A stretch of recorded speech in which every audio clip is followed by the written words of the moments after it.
irmãos. Gostaria que vocês abrissem a Bíblia no livro de Lucas, capítulo 6. Amém? Lucas, capítulo 6.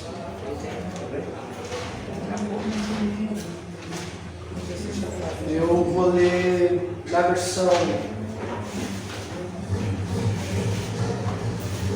Nova Almeida atualizada, tá bom? Quem está com os smartphones, só colocar a versão NAA, tá bom? Mas durante toda a minha exposição vou usar também a versão nova versão internacional. Bom, texto de Lucas 6,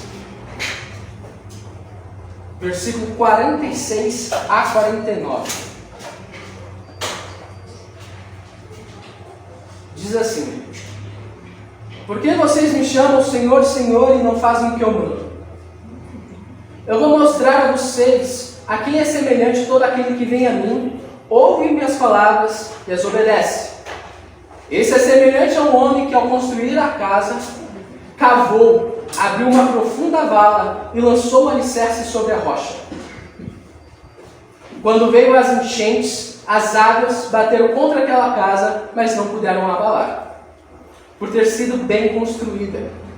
Mas o que ouve e não pratica as minhas palavras é semelhante ao homem que construiu uma casa sobre a terra, sem alicerces. E quando as águas bateram contra ela, logo desabou, e aconteceu que foi grande a ruína daquela casa. Deus, amado Pai, Senhor, nós estamos aqui para honrar e glorificar o Teu santo nome. Abra os nossos ouvidos e os nossos corações para escutar a Tua palavra e aprender mais de Ti. Que venha o Senhor falar aos nossos corações, que não seja somente eu. Que o Senhor transforme as nossas vidas e mude os nossos espíritos. Em nome do Senhor Jesus. Amém. Bom, o texto de Lucas 6, o nosso tema é sobre construção. Eu normalmente não é muito comum da minha parte pregar por temas, tá? Gosto mais de uma pregação expositiva, versículo a versículo, mas eu vou dar uma misturada aqui nos dois, vamos ver. O texto de Lucas 6 está situado praticamente no mesmo contexto de Mateus 7, que é o Sermão do Monte. Só que Mateus 7 começa lá no capítulo... O Sermão do Monte de Mateus começa lá no capítulo 5 e termina no 7. Enquanto Lucas escreveu algumas palavras mais à frente relacionadas ao sábado, depois colocou a chamada dos 12 apóstolos e encerrou esse capítulo já com esse sermão, o final do Sermão do Monte de Cristo. Esse sermão nada mais é do que Jesus ensinando aos outros sobre os ensinos dos fariseus. Ele começa dizendo sobre ele ser o Senhor do sábado, ele seleciona os 12 que vão seguir, vai para o monte e começa a ensinar as pessoas a respeito dos ensinos dos fariseus. Ele começa dizendo que o aluno não pode ir além do seu professor. No final das contas, o aluno se tornará a mesma coisa que o professor.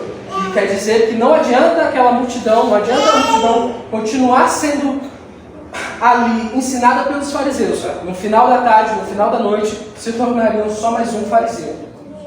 Depois disso, Jesus vai começar a falar sobre a essência das pessoas, sobre a essência de ser cristão e de ouvir as palavras dele, que é o contexto que traz no final essa mensagem de construir a sua casa na rocha. Jesus começa a falar sobre as bem-aventuranças, depois os ais, e aí Jesus começa a falar sobre o cisco no olho do irmão e a trave no seu. Depois ele vem falando sobre as árvores e seus frutos, trazendo a sua essência, e aí ele encerra dizendo a parábola das casas. Normalmente a gente, quando lê essa parábola das casas, esse ensinamento de Jesus sobre as casas, sobre os alicerces, a gente imagina uma casa realmente fincada numa rocha. Mas não é bem assim. Se a gente olhar bem o texto, está dizendo que ele cavou um buraco para encontrar a rocha e manter os alicerces.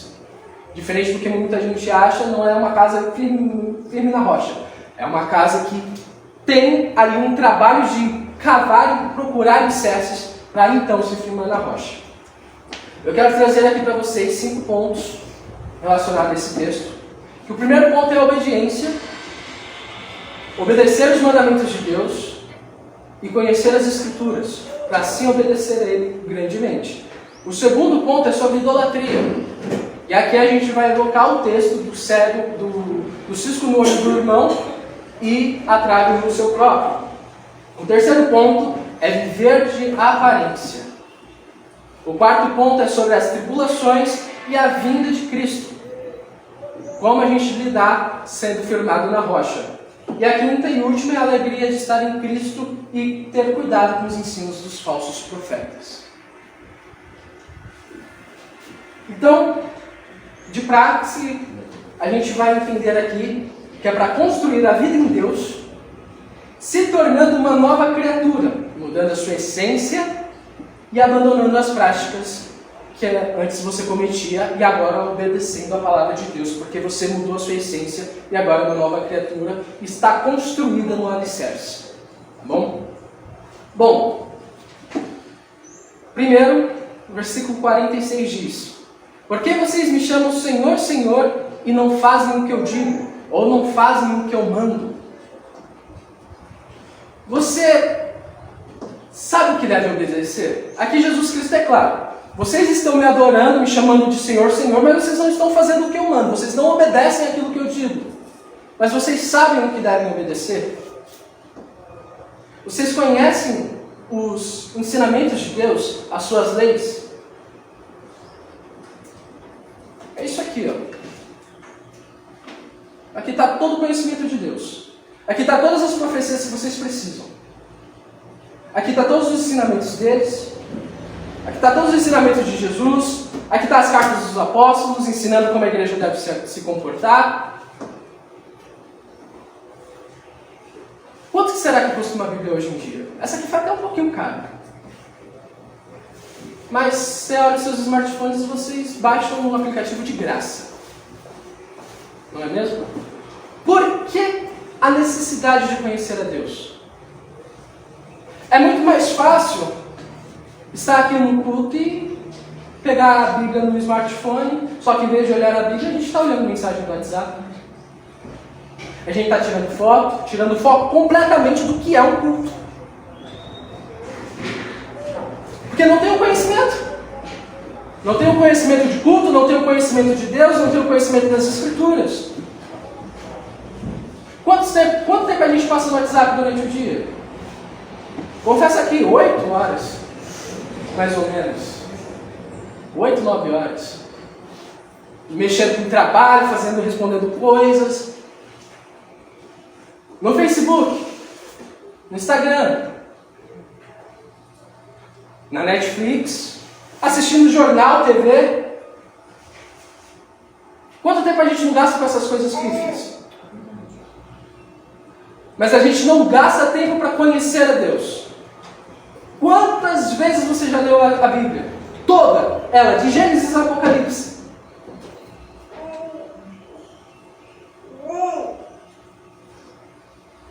Como você quer conhecer a Deus, obedecer a Deus, dizer-se ser cristão, se você não conhece?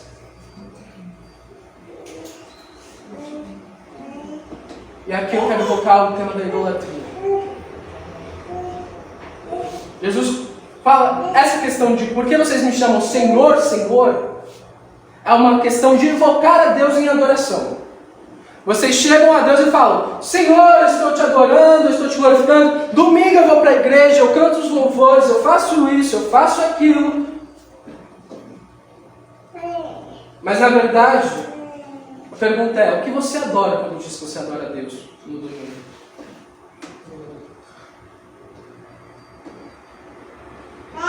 Você adora, sei lá, você vem para a igreja porque é mais fácil, tem uns amigos.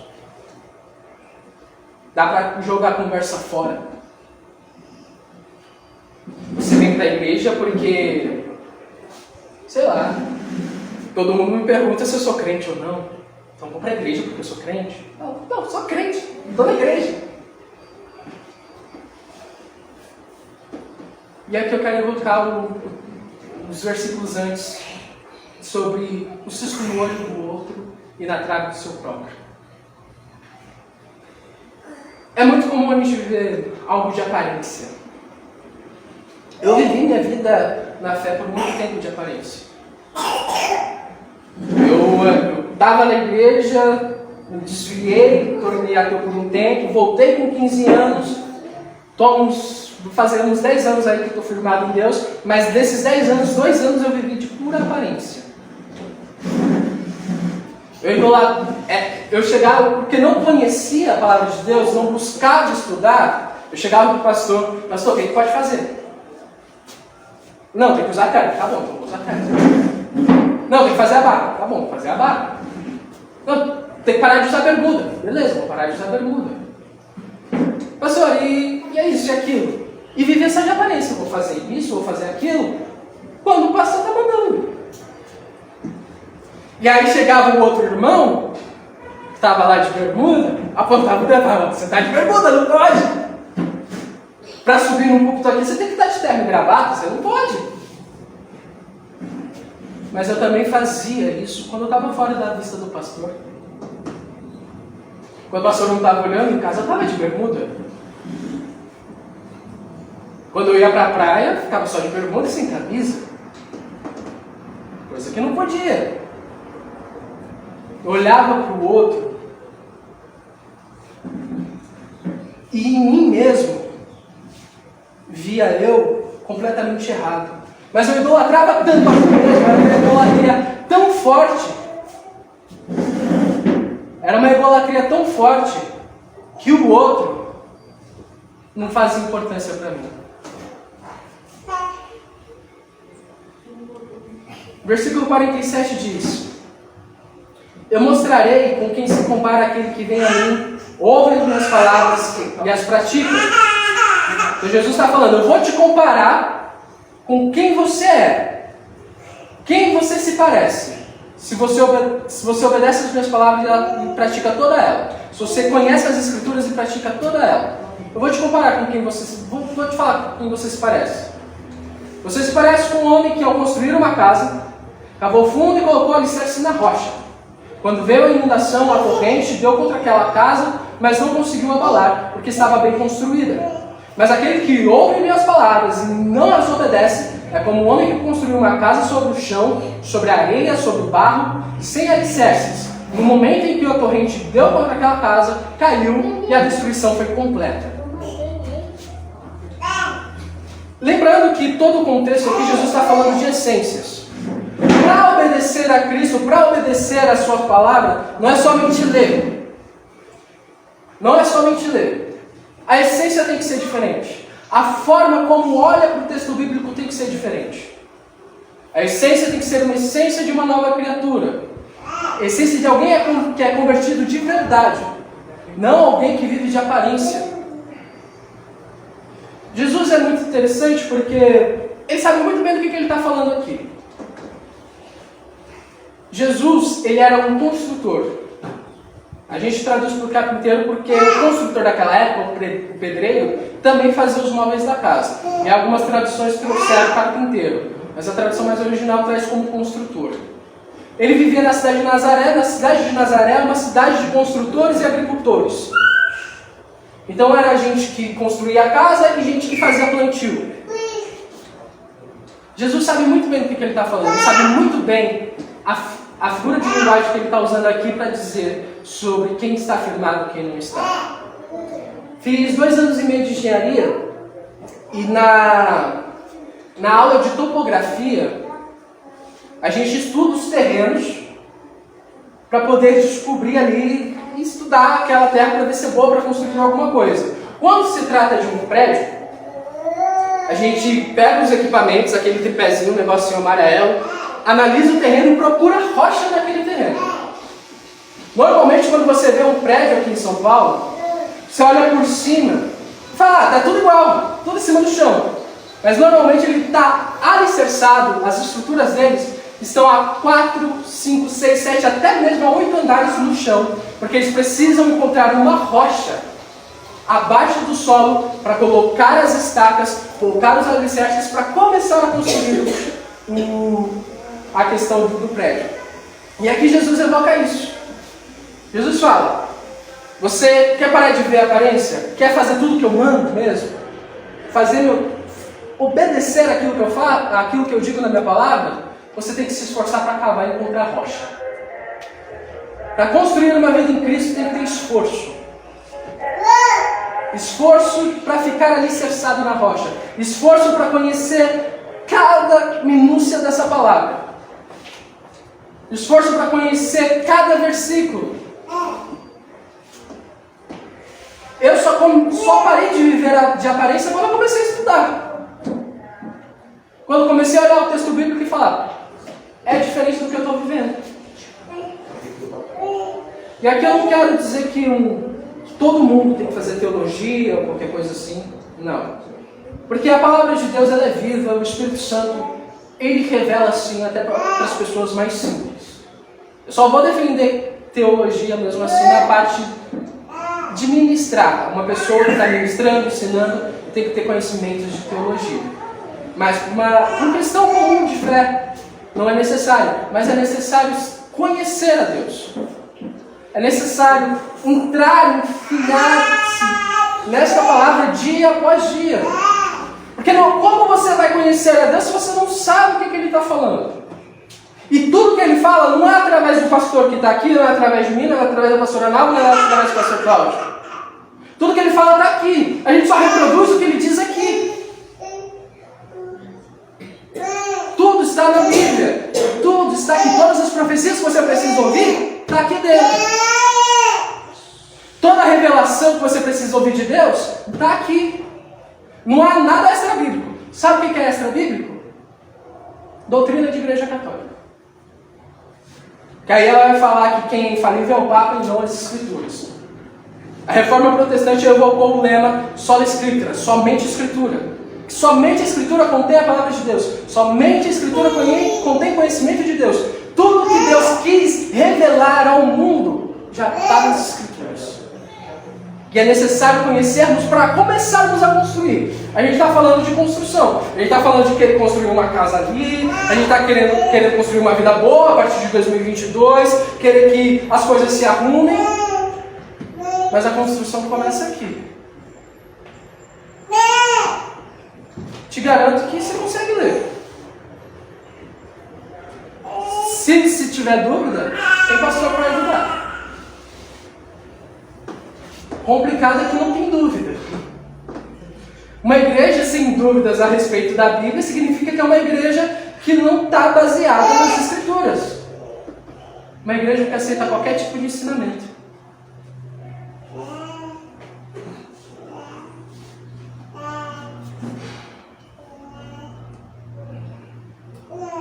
E aqui, quero voltar ao quarto ponto,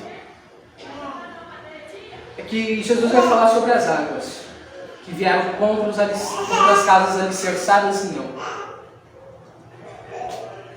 É muito comum você ouvir hoje, em dia, que quem é cristão não passa dificuldade.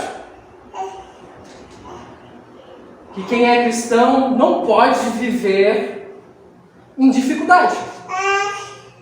As coisas não acontecem com ele, porque ele está firmado em Cristo. E aqui Jesus fala o contrário. Aqui Jesus está dizendo bem claro que as águas vieram para quem era crente e para quem não era crente. Quer um exemplo básico que a gente está tendo hoje? Pandemia. Pandemia veio para quem é crente e veio para quem não é crente. Morreu quem era crente, morreu quem não era crente. O que muda na questão é o resultado.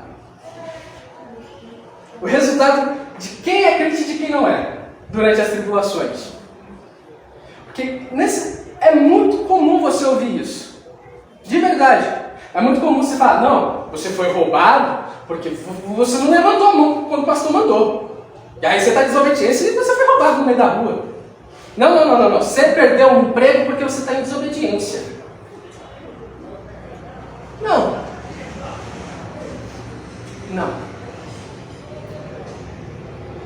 resultado é diferente de quem está alicerçado na palavra de Deus, no conhecimento de Deus. Quem está alicerçado construiu uma vida em Cristo Jesus. Quem constrói uma vida em Cristo Jesus, quando é assaltado, dá graças a Deus porque Deus protegeu a sua vida e a vida da sua família. Quem está alicerçado em Cristo Jesus, quando fica desempregado, dá graças a Deus porque não faltou alimento em casa. Quem está alicerçado em Cristo Jesus, quando falta alimento em casa, dá graças a Deus, porque mesmo se isso não se resolver nessa terra, ele ainda tem uma esperança de chegar lá no paraíso, onde não haverá mais choro, não haverá mais fome, não haverá mais ranger de dentes. Mas quem não está alicerçado? Quem não está alicerçado blasfema contra Deus quando vem as tribulações. O número de ateus aumentou muito durante a pandemia. Eu lembro que durante as provações, por não estar alicerçado na palavra de Deus, eu virei ateu. Eu blasfemei contra Cristo. Porque eu não estava com minha vida construída firmemente nele. O resultado é diferente durante as provações. E aqui eu quero também invocar algo sobre a vida de Cristo Jesus. Confesso que essa parte aqui não foi eu que vi. Eu montei esse sermão todinho dentro de um ônibus conversando com a Beatriz. E aí ela viu essa outra parte aqui da volta. Jesus, eu falei, caramba, não vi essa parte não. Bora lá, a gente coloca em outro. Confesso que ela me ajuda bastante. A gente tem bastante conversa a respeito da Bíblia. E é capaz da gente sair até convertendo o pessoal dos ônibus, tanto que a gente conversa a respeito disso. A questão é que Jesus também vem para destruir tudo, como a água. Quando a vida de Jesus é marcada pela destruição de tudo que há aqui, para se fazer tudo novo e descer a Nova Jerusalém. Isso marca a vinda de Cristo. Marca o juízo de Deus sobre a humanidade. Quem está construindo a sua vida no conhecimento da palavra de Deus, no conhecimento de Jesus, quando chegar aquele grande dia, Cristo diz, bem-vindos. Vem comigo, filhos de meu Pai. Vamos lá, vamos desfrutar de tudo que eu tenho preparado para vocês. Mas quem não tem construído a sua vida em Cristo, naquele dia vai chegar do mesmo jeito. Senhor, Senhor, adorando. Ah, Senhor, eu te adoro tanto. Você é tão belo. Senhor, Senhor, em teu nome eu curei, em teu nome eu profetizei, em teu nome eu expulsei demônios. A resposta de Cristo é, aparta-te de mim porque eu não te conheço. Se você não me conheceu, agora eu também não te conheço. Se você não quis construir a sua vida em mim e não quis me conhecer, também não vou te conhecer. E te garanto, haverá muito choro e ranger de dente no inferno. Lá vão estar todos aqueles que abandonaram a fé. Lá vão estar todos os falsos profetas. Todos aqueles que blasfemaram contra Deus. E você vai estar junto se não construir a sua vida no conhecimento de Deus.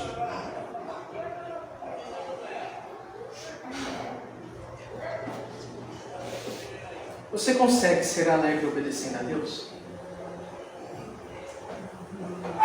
É muito comum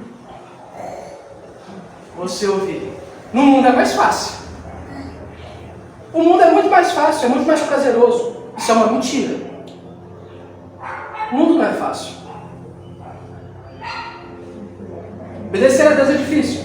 Obedecer a Deus é muito mais fácil do que ir para o mundo. Isso eu te garanto. Quer um exemplo claro? O que o mundo diz? Vamos para as festas. Vamos se alegrar, beber, usar droga, montar, filho. Você vai se viciar nisso. Você vai se viciar, vai se tornar um alcoólatra. Você vai gastar todo o seu dinheiro nessas suas farras, vai ficar cheio de dívida, preocupado sem ter o que comer depois. Esse é o resultado final de sair numa vida de bebedeira, numa vida de uso a drogas. Quer outra coisa? Sexo é muito bom. Pode fazer sexo à vontade, gente. É natural. É incrível. E aí você tem o resultado de crianças grávidas, adolescentes, famílias sem pais, porque abandonam os seus lares. Não. Já que não vai para esses dois lados, porque o resultado desses dois lados é pura tristeza, satisfaz você mesmo. Vai lá ver pornografia. Se satisfaça. E acabe com o seu casamento. Acabe com a confiança de quem está perto de você. Olhe para uma mulher ou para um homem como simplesmente objeto sexual e nada mais. Porque esse é o resultado. É bom? O mundo é incrível assim? E qual é o resultado e a alegria de obedecer a Deus? Deus vai falar para você: então, meu filho, seja prudente, mantenha a razão. Não perca a razão bebendo ou se drogando. Com razão eu consigo controlar dinheiro. Se eu penso, eu consigo controlar meu dinheiro, minhas finanças, pensar no futuro. Deus vai dizer assim: olha, sexo fui eu que criei, é muito bom, mas é do casamento.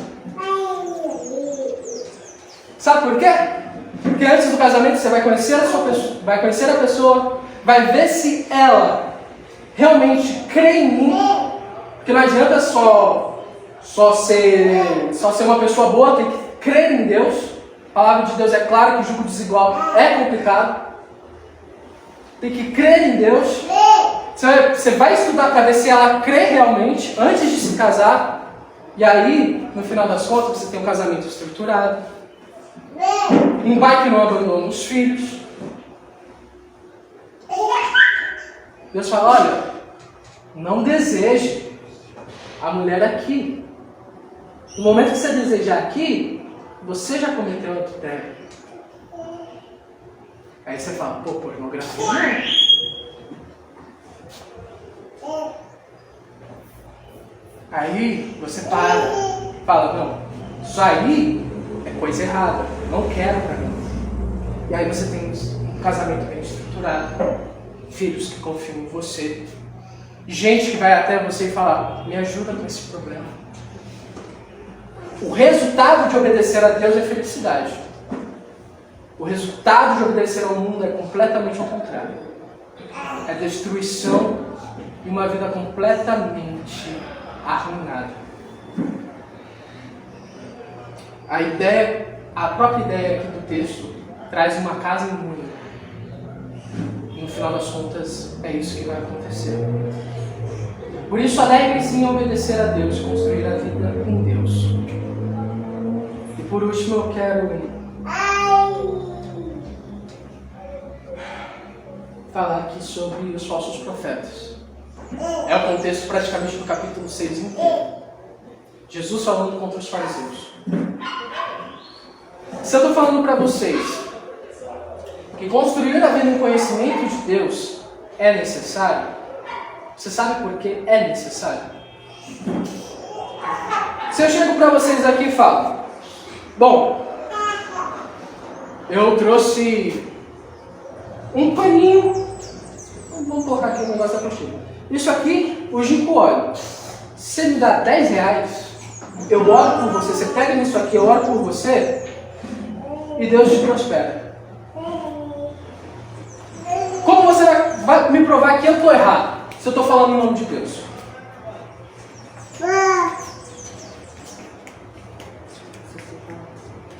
Eu estou falando em nome de Deus. Eu ungi com óleo. Falei que você vai ser próspero. Agora me prova que eu estou errado. Se eu não tenho conhecimento, você não vai nunca me provar que eu estou errado. Errado eu estou, porque isso não é bíblico. Se eu olhar toda a história bíblica, não tem nada desse negócio. Isso é paganismo. Quer sacrifícios? Vai lá para Astarote. Vai lá para o Goiás. Lá você sacrificava coisa para eles fazerem alguma coisa. Prosperar o gado, fazer você ter filhos. Com Cristo não funciona assim não.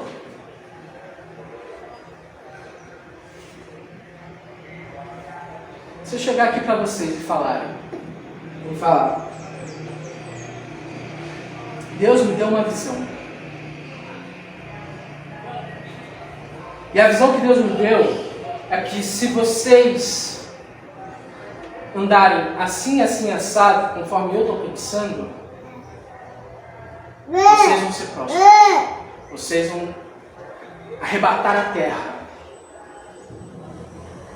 Isso é um ensinamento cristão? Como vocês vão provar que eu estou errado?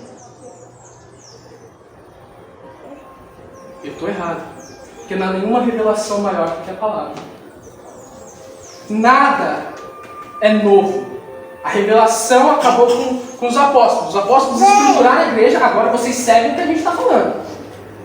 Se eu venho com uma nova doutrina, já era. Acabou. Eu estou fora da Bíblia. Porque hoje é muito comum. Você vê na teologia da prosperidade. Tem a nova teologia da prosperidade, que é chamada teologia do coaching. Eu tenho um problema com a teologia do coaching. Eu tenho um problema muito grande. Por quê? Porque é muito suave, é muito doce. Ele vai falar para você de maneira tão bem. Fala, você é o ponto fraco de Deus. Você é o centro de Cristo. Ele vai falar para você, ei, olha, você é muito bom. Jesus se importa tanto com você, que se Jesus estivesse no Éden, ele também pecaria. Eles inflam o seu ego e você fica, ai meu Deus, eu sou tão importante. Mas é heresia. São falsos profetas. O problema que eu tenho com a teologia do coaching, principalmente, é porque são pregadores muito famosos, com aquelas luzes, aquele microfone bonito, aquele padzinho do piano fazendo aquela música suave no fundo. E todo mundo fala, nossa, eles são tão bons. Que se você critica a teologia deles, você está errado. Mesmo que você confronte a teologia deles com a Bíblia, está errado.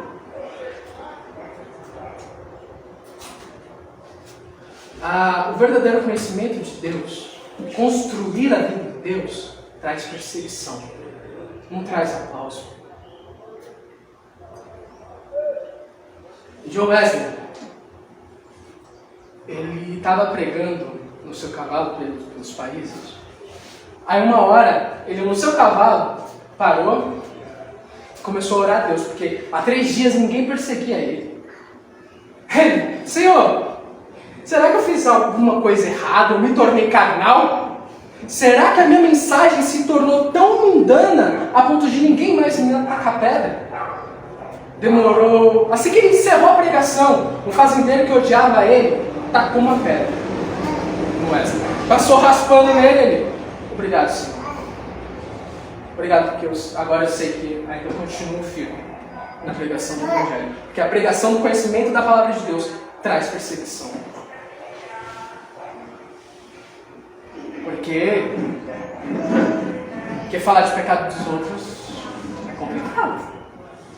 Falar, por exemplo, que o homossexualismo é errado, hoje em dia é complicado. Falar que você precisa estar sendo ricaço aí por aí, e esbanjando ostentação, é errado. Porque não é isso que a palavra diz. A palavra diz que alguns vão ser prósperos, outros não. E é tudo para a glória de Deus.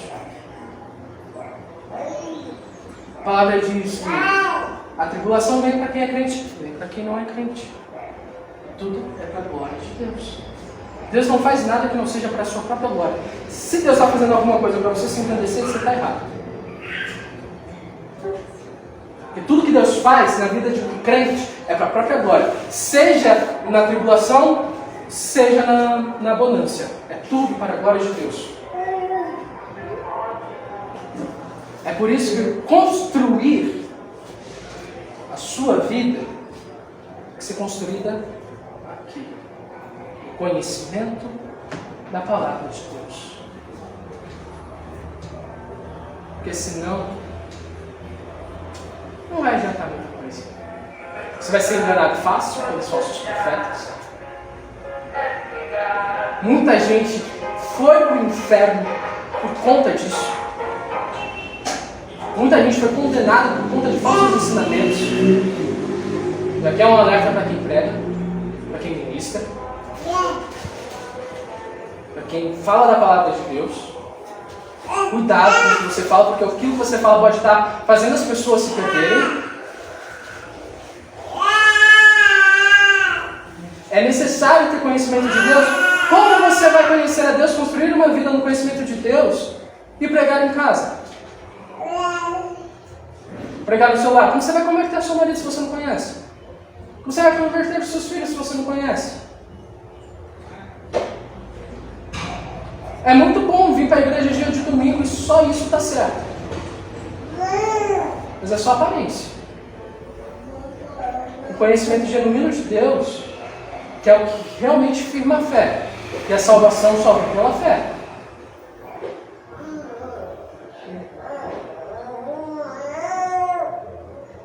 Porque realmente é muito fácil vocês caírem em qualquer coisa.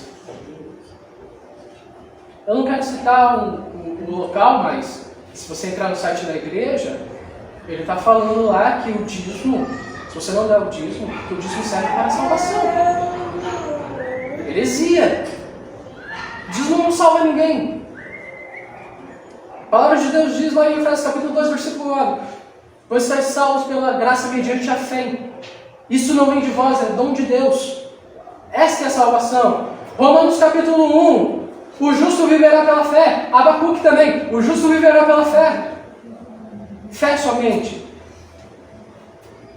Paulo vai evocar o argumento dele lá em Romanos, dizendo: peraí, vocês não ouviram o que foi dito antigamente?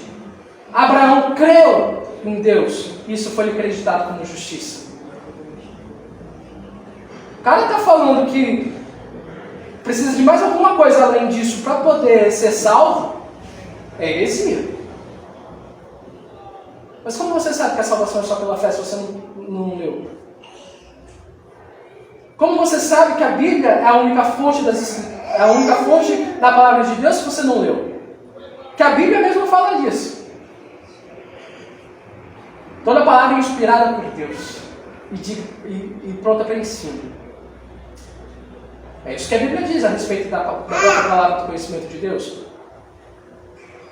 A Bíblia ensina também que a graça também é salvífica. Porque sem graça não há salvação. Que a fé só vem mediante a graça porque Jesus morreu pelos nossos pecados. Mas como você vai conseguir conciliar isso se você nunca leu? Como você vai conciliar somente Cristo, intercessor dos homens perante Deus? Por que Maria não é? Como você vai pegar um católico? Não estou falando de um católico qualquer, não. Estou falando daquele cara que pratica, faz a catequese, faz a primeira comunhão, segunda comunhão, e vai que vai. Como você vai confrontar esse cara? Porque esse cara ele não é Bíblia. Ele não vai terminar a catequese dele, ele não vai terminar a segunda comunhão dele sem ter lido isso aqui todo. E os argumentos dele vão ser muito fiéis para falar que Maria é intercessora. Como você vai combater isso se você nunca leu? Como você vai dizer somente a Deus deu glória se você nunca leu? Você acha que Jesus aqui está brincando? Jesus está dizendo aqui: vocês vão vir me adorar, dizendo Senhor, Senhor. Mas como vocês podem me adorar se vocês não fazem o que eu mando, que não conhecem o que eu digo?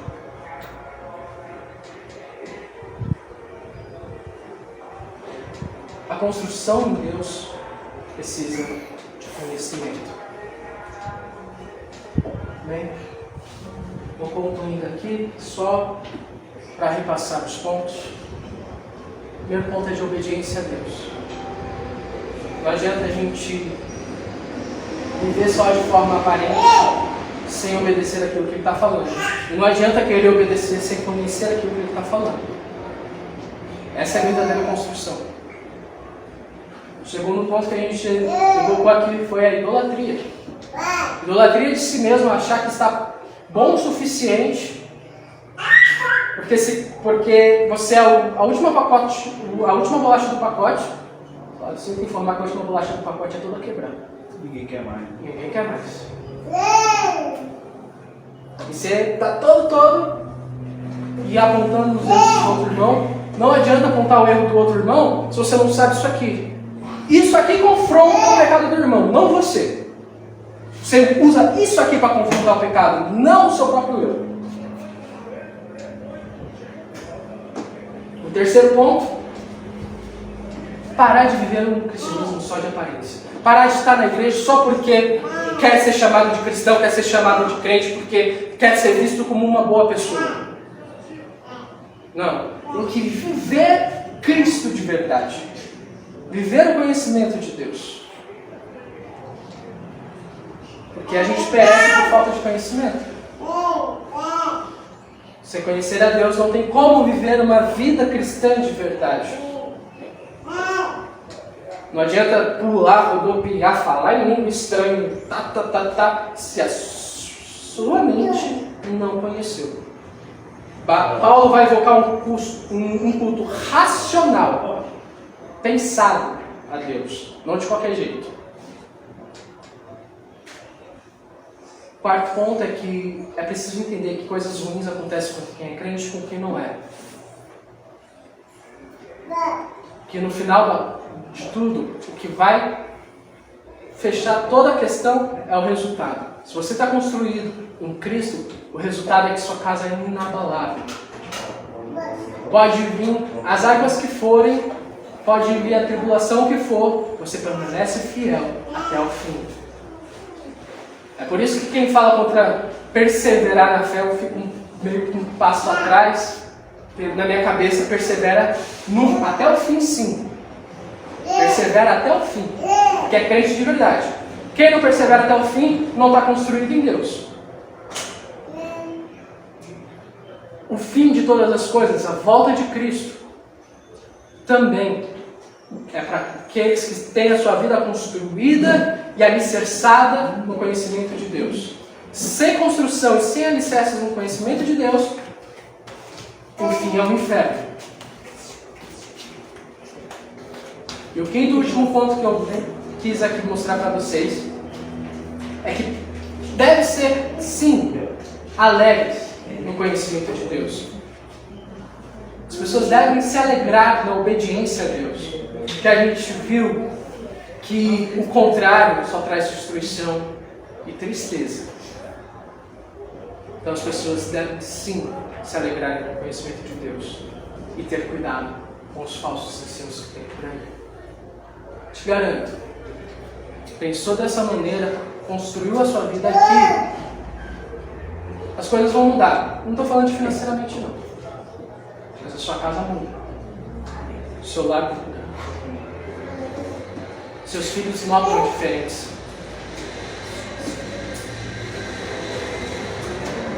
Se você é construído, seus filhos se espelham em você e vão falar: eu quero ser cara. Você tem o conhecimento.